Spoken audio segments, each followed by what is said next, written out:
11111112345678 ಈ ರೀತಿಯ ಬ್ಯಾಂಕ್ ಖಾತೆಗಳು. abcd@gmail.com 123@gmail.com ಈ ರೀತಿಯ ಇಮೇಲ್ ಐ ಡಿಗಳು. ಇನ್ನು ಒಂದೇ ಭಾವಚಿತ್ರವಿರುವ ಫೋಟೋ ಉತ್ತರ ಪ್ರದೇಶ ಮತ್ತು ಬಿಹಾರದಲ್ಲಿ. ಇನ್ನು ಆಶೀಶ್ ಸೇನ್ವಾಲ್ ಎಂಬ ಪೊಲೀಸ್ ಅಧಿಕಾರಿ ಒಂದೇ ದಿನ ಆಂಧ್ರ ಪ್ರದೇಶ, ಗುಜರಾತ್, ಜಾರ್ಖಂಡ್, ಕರ್ನಾಟಕ, ಮಧ್ಯಪ್ರದೇಶ, ತಮಿಳುನಾಡು ಮತ್ತು ತೆಲಂಗಾಣ ಇಷ್ಟು ರಾಜ್ಯಗಳಲ್ಲಿ ತನಿಖೆ ನಡೆಸ್ತಾರೆ ಒಂದೇ ದಿನ. Wow Modiji, wow. ಈ ಮೇಲಿನ ಎಲ್ಲವೂ ಸಹ ಪ್ರಧಾನಮಂತ್ರಿ ಕೌಶಲ್ಯ ವಿಕಾಸ ಯೋಜನೆಯಲ್ಲಿ 2015ರಿಂದ 2022ರವರೆಗೆ 3 ಹಂತಗಳಲ್ಲಿ ಕೇಂದ್ರ ಸರ್ಕಾರ ಕೊಟ್ಟಿರುವ ಅಂಕಿಅಂಶಗಳನ್ನು ಭಾರತದ ಕಂಟ್ರೋಲರ್ ಮತ್ತು ಆಡಿಟರ್ ಜನರಲ್ ಇತ್ತೀಚೆಗೆ ಸಲ್ಲಿಸಿದ ವರದಿಯಲ್ಲಿರುವ ಮಾಹಿತಿ. ಗುರುವಾರ ಅಂದರೆ ಇದೇ ಡಿಸೆಂಬರ್ 18ರಂದು ಲೋಕಸಭೆಯಲ್ಲಿ CAG ಸಲ್ಲಿಸಿದ ಆಡಿಟ್ ವರದಿಯಲ್ಲಿ ಈ ಮೇಲಿನ ಎಲ್ಲ ಅಂಶಗಳನ್ನು ಗುರುತಿಸಲಾಗಿದೆ. ಯುವ ಜನರಲ್ಲಿ ನಿರುದ್ಯೋಗದ ಸಮಸ್ಯೆಯನ್ನು ನಿವಾರಿಸಲು ಮತ್ತು ಉದ್ಯಮ ಸಂಬಂಧಿತ ಕೌಶಲ್ಯ ತರಬೇತಿ ನೀಡಲು ಕೇಂದ್ರ ಸರ್ಕಾರ 2015ರಲ್ಲಿ ಪ್ರಧಾನಮಂತ್ರಿ ಕೌಶಲ್ಯ ವಿಕಾಸ ಯೋಜನೆಯನ್ನು ಪರಿಚಯಿಸಿತು. ಇನ್ನು 2015ರಿಂದ 2022ರವರೆಗೆ 3 ಹಂತಗಳಲ್ಲಿ ಸುಮಾರು 14,450 ಕೋಟಿ ರೂಪಾಯಿಗಳನ್ನು ಈ ಯೋಜನೆಗೆ ಖರ್ಚು ಮಾಡಲಾಗಿದೆ. ಅಂದರೆ 1.32 ಕೋಟಿ ಅಭ್ಯರ್ಥಿಗಳಿಗೆ ಅಥವಾ ಯುವಕರಿಗೆ ಕೌಶಲ್ಯ ತರಬೇತಿ ನೀಡುವ ಗುರಿಯನ್ನು ಈ ಯೋಜನೆ ಹಾಕಿಕೊಂಡಿತ್ತು. ಮೊದಲು 2015ರಿಂದ 16ರವರೆಗೆ, ಇನ್ನು ಎರಡನೇ ಹಂತ 16ರಿಂದ 20 ಮತ್ತು ಮೂರನೇ ಹಂತ 21ರಿಂದ 22ರ ಅವಧಿಯಲ್ಲಿ 1.1 ಕೋಟಿ ಅಭ್ಯರ್ಥಿಗಳು ಈ ಯೋಜನೆಯ ಅಡಿಯಲ್ಲಿ ನೋಂದಣಿಯಾಗಿದ್ದಾರೆ. ಇನ್ನು ಇಲ್ಲಿ ಗಮನಿಸಬೇಕಾದ ವಿಷಯ ಏನಂದರೆ, ಈ ಯೋಜನೆಯ 2ನೇ ಮತ್ತು 3ನೇ ಹಂತಕ್ಕೆ ಸಂಬಂಧಿಸಿದಂತೆ ಸಲ್ಲಿಸಲಾದ ಬ್ಯಾಂಕ್ ಖಾತೆಯ ವಿವರಗಳು ಸಂಪೂರ್ಣವಾಗಿ ಶೂನ್ಯವಾಗಿವೆ. 95,90,801 ಅಭ್ಯರ್ಥಿಗಳಲ್ಲಿ 90,66,265 ಅಭ್ಯರ್ಥಿಗಳು ಅಂದರೆ 94.53% ಬ್ಯಾಂಕ್ ಖಾತೆಗಳು ಶೂನ್ಯದಲ್ಲಿವೆ ಅಥವಾ ಸಲ್ಲಿಸಿಯೇ ಇಲ್ಲ. ಇನ್ನು ಬ್ಯಾಂಕ್ ಖಾತೆಗಳನ್ನು ಸಲ್ಲಿಸಿದ 5,24,537 ಅಭ್ಯರ್ಥಿಗಳಲ್ಲಿ 52,381 ಫಲಾನುಭವಿ ಅಭ್ಯರ್ಥಿಗಳಲ್ಲಿ 12,000 ಬ್ಯಾಂಕ್ ಖಾತೆಗಳ ಸಂಖ್ಯೆಗಳು ಒಂದೇ ರೀತಿಯಲ್ಲಿವೆ ಎಂದು CAG ತನ್ನ ವರದಿಯಲ್ಲಿ ಹೇಳಿದೆ.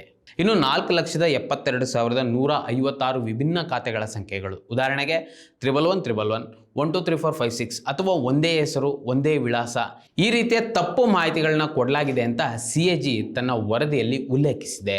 ಇನ್ನು ಸ್ಕಿಲ್ ಇಂಡಿಯಾ ಪೋರ್ಟಲ್ನಲ್ಲಿ ದಾಖಲಾಗಿರುವ ಬ್ಯಾಂಕ್ ಖಾತೆ ಸಂಖ್ಯೆಯಲ್ಲಿನ ವೈಪರೀತ್ಯಗಳು, ಅಭ್ಯರ್ಥಿಗಳ ಎಲೆಕ್ಟ್ರಾನಿಕ್ ಗುರುತುಗಳು ಮತ್ತು ಸಂಪರ್ಕ ವಿವರಗಳ CAG ಲೆಕ್ಕ ಪರಿಶೋಧನೆಯ ಸಮಯದಲ್ಲಿ ತಪ್ಪು ಮಾಹಿತಿ ಕೊಟ್ಟಿರುವುದು ಕಂಡುಬಂದಿದೆ. ಆರಂಭದಲ್ಲಿ ಬ್ಯಾಂಕ್ ಖಾತೆಯ ವಿವರಗಳು ಸ್ಕಿಲ್ ಇಂಡಿಯಾ ಪೋರ್ಟಲ್ನಲ್ಲಿ ಕಡ್ಡಾಯಗೊಳಿಸಲಾಗಿತ್ತು. ಆದರೆ 2023ರ ಮೇ ತಿಂಗಳಿನಲ್ಲಿ ಕಡ್ಡಾಯದಿಂದ ತೆರವುಗೊಳಿಸಲಾಯಿತು. ಸಚಿವಾಲಯವು ಅಭ್ಯರ್ಥಿಗಳಿಗೆ ಆಧಾರ್ ಲಿಂಕ್ ಮಾಡಲಾದ ಖಾತೆಗಳಿಗೆ ನೇರ ಲಾಭ ವರ್ಗಾವಣೆ ಅಂದರೆ DBT ಮೂಲಕ ಹಣವನ್ನು ಪಾವತಿಸಲಾಗಿದೆ.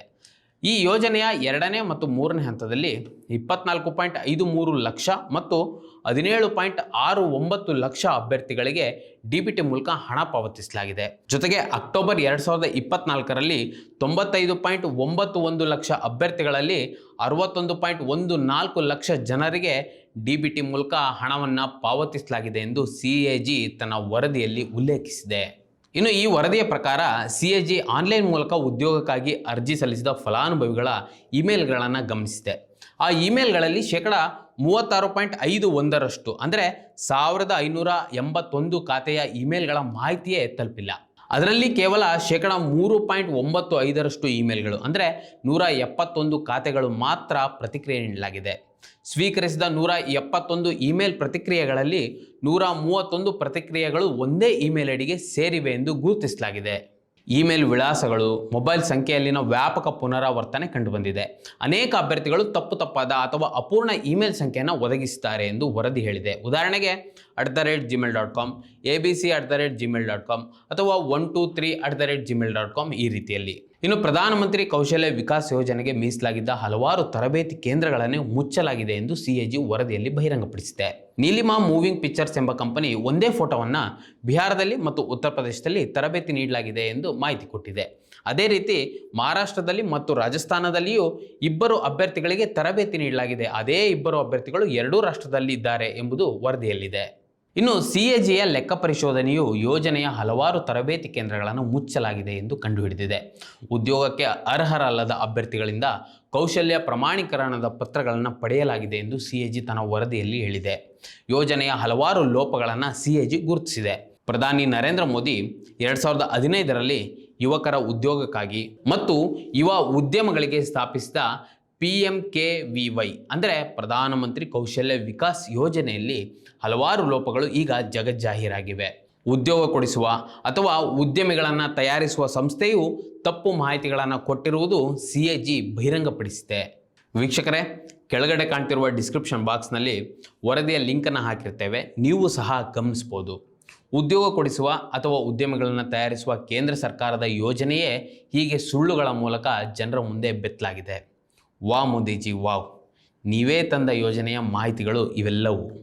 ಈ ವಿಡಿಯೋ ಬಗ್ಗೆ ನಿಮಗೇನು ಅನಿಸ್ತು ಕಮೆಂಟ್ ಮಾಡಿ ತಿಳಿಸಿ. ಇದೇ ರೀತಿ ಇನ್ನೂ ಸಾಕಷ್ಟು ವಿಡಿಯೋಗಳಿಗಾಗಿ ನಮ್ಮ eedina.com ಯೂಟ್ಯೂಬ್ ಚಾನಲ್ನ ಸಬ್ಸ್ಕ್ರೈಬ್ ಮಾಡಿ ಮತ್ತು ನಮ್ಮನ್ನು ಬೆಂಬಲಿಸಿ. ನಮಸ್ಕಾರ.